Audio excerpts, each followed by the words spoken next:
Imagine two 9-year-olds stepping onto the ice for a hockey tryout. They have the exact same natural ability, but one of them possesses an invisible, arbitrary trait that grants him a towering physical advantage. He is practically guaranteed to make the all-star team, while the other is left behind. We tell ourselves a very comforting story about how the world works. We believe that the brightest and hardest working people rise to the top entirely on their own merit. But the people standing at the absolute pinnacle of society did not get there alone. They are the beneficiaries of a hidden blueprint, a highly specific web of systems, timing, and cultural inheritances. To see how that blueprint actually operates, we are going to run a forensic audit on the elite. If we want to understand why certain individuals achieve outlier status, we have to stop looking at their personal traits and start deconstructing the specific environments that manufactured them. Take the Canadian youth hockey system. It is meant to be a pure meritocracy. But sociologists studying the rosters of elite teams noticed a glaring anomaly, a phenomenon known as the Matthew effect. This chart maps the birth months of professional hockey players. If talent were distributed evenly, these bars would be roughly equal. Instead, a massive 40% of elite players are born in the first 3 months of the year. The cutoff date for age class hockey is January 1st. A child born on January 2nd is almost a full year older than a teammate born in December. At age 9, that translates to a massive physical advantage. The bigger kid is viewed as more talented, gets chosen for the all-star squad, receives better coaching, and plays twice as many games. That tiny initial age gap multiplies over years of practice. By the time those players reach the pros, they really are better. But society routinely mistakes the compounding effects of arbitrary timing and early physical maturity for innate talent. Achieving world-class mastery in any complex task requires a strict baseline of practice. Neurologists have repeatedly found that true expertise demands roughly 10,000 hours of dedicated work. Reaching that number before adulthood is nearly impossible on your own.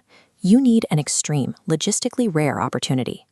In the 1960s and 70s, computing time was incredibly expensive and tightly controlled. You couldn't just sit down and practice programming.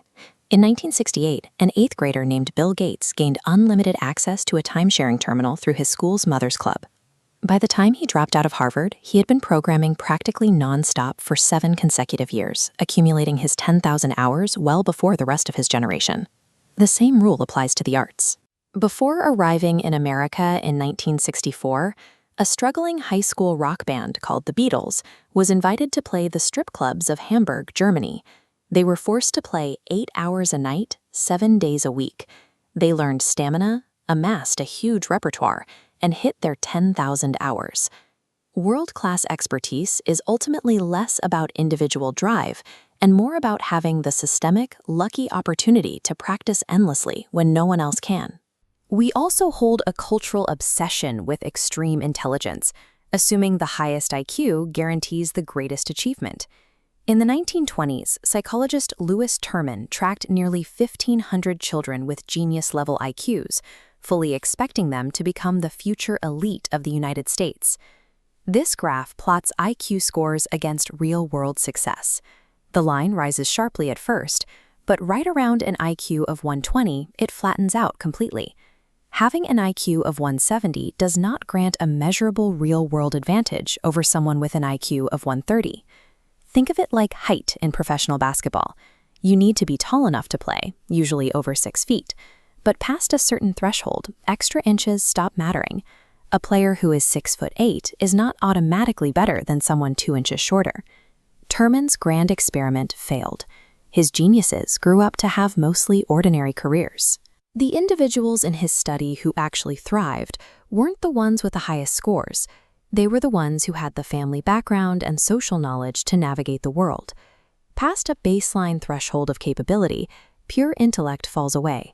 A person's community and social inheritance dictate their trajectory far more than their test scores. This inheritance extends far beyond our immediate families. Ancestral history acts as an invisible operating system for modern behavior.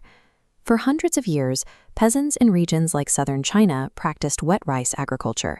It is a relentlessly exact process demanding 3,000 hours of labor a year, with a direct, undeniable correlation between effort and yield.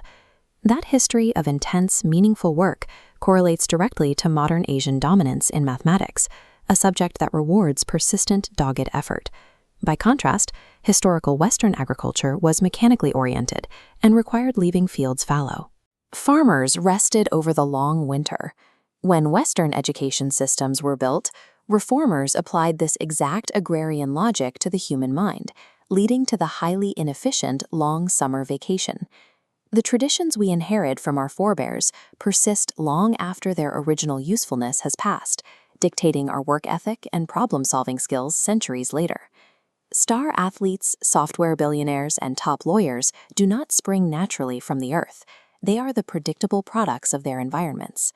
By clinging to the idea that success is purely a function of individual merit, we remain blind to the massive societal cost.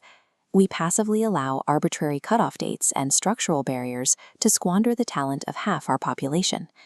If we acknowledge how timing, opportunity, and legacy actually work, we can rewrite the rules. We could shift school cutoffs, group students by developmental age, and create multiple sports leagues to capture the late bloomers. We have the power to stop worshiping the myth of the self-made genius. And if we do, we can actively build societal blueprints that manufacture opportunities